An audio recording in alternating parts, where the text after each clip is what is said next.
நல்லா புரிஞ்சுக்கோங்கயா. எதிர்காலத்துல இது இப்ப ஏஐ காலம். எந்த ஒரு சம்பிரதாயத்தையும் காமன் மேன் பிராக்டிஸ் பண்ண மாட்டான். நல்லா புரிஞ்சுக்கோங்க.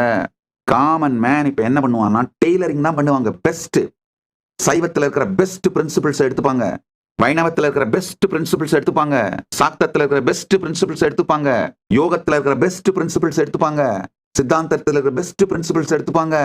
ஒவ்வொரு சம்பிரதாயத்திலையும் இருக்கிற அவங்களுடைய நாள்பட்ட ஆராய்ச்சியின் விளைவு பலன்களான சிறந்த அந்த பழத்தை எடுத்துக்கொண்டு தங்களை முழுமைப்படுத்தி கொண்டு தங்களுடைய சாதனையை செய்து பரத்தை அடைவார்கள்.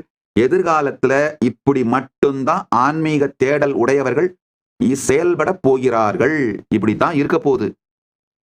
நல்லா தெரிஞ்சுக்கோங்க. இதுல ஒரு குட் நியூஸ் என்னன்னா, இந்த மாதிரியான ரிசர்ச் டெவலப்மெண்ட், இந்த மாதிரியான செயல்களில்